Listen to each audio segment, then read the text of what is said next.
Coming up, is the C71, also known as the ePad, the ultimate enthusiast tablet? I'll give it my review and attempt to answer that question in this week's episode of An In-Depth Look.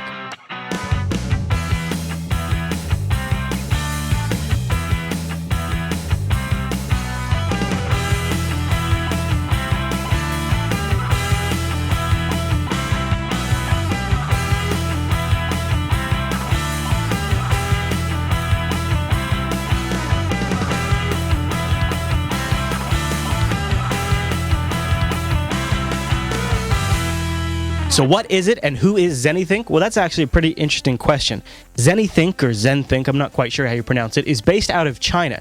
And they're a tablet manufacturer who produces a whole range of devices, from the low end, like the C71, up to the higher end, where things are much more designed and have some very interesting features. But they're taking a much different approach than manufacturers like Apple and Acer and Motorola and Samsung, where they're selling them directly like those guys are. They're also selling them as white label products. And that's actually how I got my hands on this one, thanks to a dude in my IRC chat room named Cheese Bacon. He said, "Chris, have you seen the ePad?" And that's what I picked up. In fact, the ePad is the Zenithink C71, with just some simple rebranding. Even the box is the same box. They just replaced the Zenithink logo with a ePad logo right there. So it's a pretty straightforward OEM swap out. But that's kind of an interesting approach because it lets different people get into this market and resell it as their own tablet. And that's actually why I'm excited about the C71, because this tablet is going to be the foundation for the KDE Spark Tablet. Now, we've talked about this on the Linux Action Show, and it's been in the news a lot lately. But it's a new kind of tablet that's going to offer an open platform where people can load their own operating systems. And that really has me excited because I'm hoping that sparks like an ARM platform revolution where these products become more commoditized and regular Joes out there can just go out there and buy a tablet and load any OS they want. That's going to be a really big deal, and it's all starting around a tablet. It's this little guy here. So I thought it'd be a good idea to take a look at this and see how it stacks up. Now, hardware-wise, it's got an A9 Cortex 1 gigahertz CPU in there, 512 megabytes of RAM, 4 gigabytes of internal storage, and, well, I'll tell you a little bit more about that later. It also has a 7-inch capacitive touchscreen. It can handle up to 5 multi-touch point events at once. 800 by 480 is the screen resolution, and it's not too heavy. It's pretty light. It's about, you know what you come to expect from a 7-inch form factor tablet. The very portable form factor. It's one of my favorite sizes for a tablet. But there's a lot of things to cover on this, so I thought I'd break it down with the pros and cons first. First up, the pros. Number one on the list, $150 shipped from China to my front door. I literally have a sub $200 1 gigahertz tablet here running the absolute latest of Ice Cream Sandwich. That's a pretty big pro in my book. Second pro, 802.11n built in, so you've got some nice, fast wireless networking, which is good if you want to stream stuff around your house. The very current Android, I think you have to make that its own plus. It's great to play with the latest and greatest and not spend a whole boatload on a really expensive device. The screen is very bright. Not going to have an issue with the screen brightness on this. And the 5-point capacitive multi-touch at one time means that it's cool for board games because you can have a few fingers on here playing with this thing, and the other person can have the other side of the tablet, and they can have their fingers on there pressing a few things. So I like that quite a bit. Also, HDMI out is great. The HDMI port there is a standard mini HDMI, and it has, or a regular HDMI actually, and it has an app on here that lets you choose 720p out, 1080p out, or the native resolution of the screen. I haven't actually tried it myself, but it looks very good, and I like the app companion with it. But the number one feature for me personally, when you combine the $150 price point, is the fact that it has an unlocked bootloader. I simply hold down the power button and the volume down button at boot up, and it loads a boot manager that lets me reflash the device to any operating system I want right from the TF card slot. An unlocked bootloader is a watershed moment in the realm of ARM handheld devices, and I absolutely love it. Zenithink is becoming quickly one of my favorite companies out there just because they're offering that. Now, the device isn't without its cons, so we should probably cover some of those cons. Number one I would put in the con category is there's no GPS, and there's no 3G, and there's no Bluetooth. A lot of times, all of those things kind of go together these days because they're all on a similar chip. So if you don't have GPS, you're not going to have 3G and vice versa. I would have loved to have seen a Bluetooth module in there because also another con on the list is the speaker isn't so hot.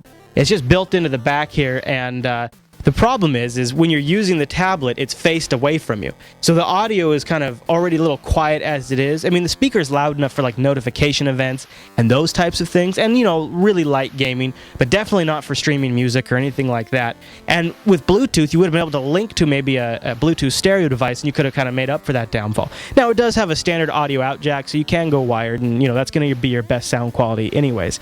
The vertical viewing angle on the screen is a little weak. As you start to tilt it, you definitely start to lose perception of what's on the screen. And you also see a little light bleeding around the edges of the screen, but nothing too dramatic. But, you know, it's there, and it could be kind of a symptom of being such a bright screen and a little bit older of a technology.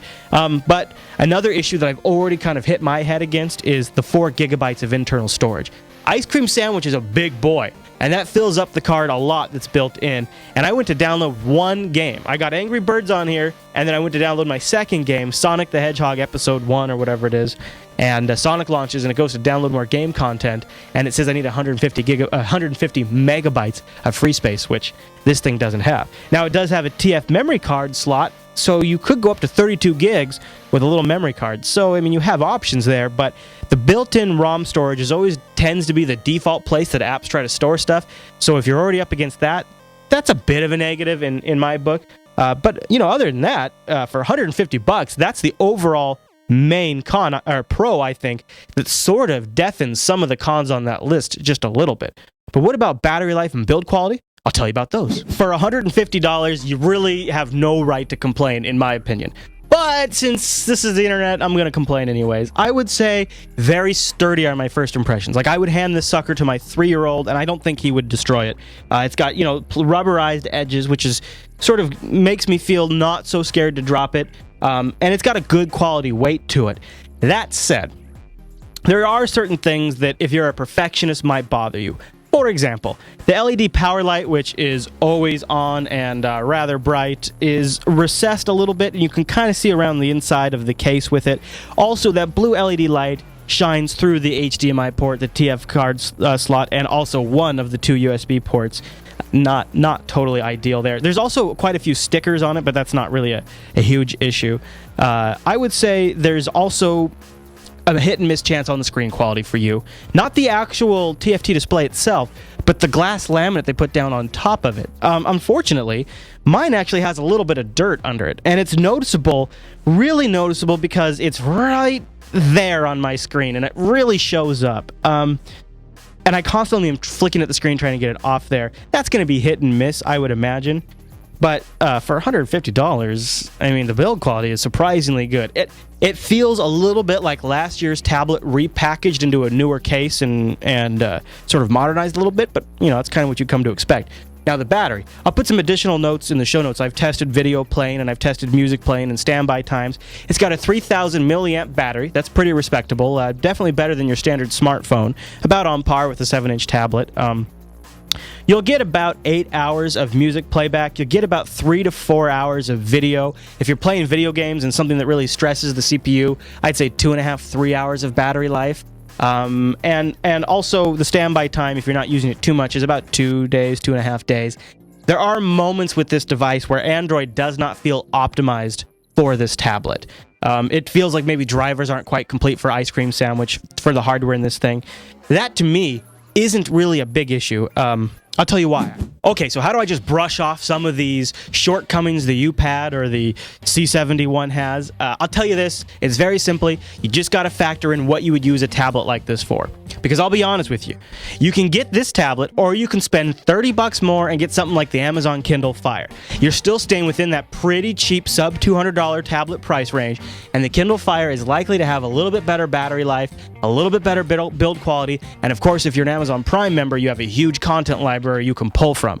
This tablet is for geeks. I'll be honest with you guys, the best feature on this tablet is the freaking unlocked bootloader. I really think that's a big deal, and if one of your primary goals is to test out some of the fantastic mobile operating systems that will be coming out over the next 6 months, this is the place to do it. I would say wait till the Spark Tablet ships. It's going to be a little bit more money, but then your money is going to support the Spark Tablet initiative, which is really putting their money behind an open ARM platform.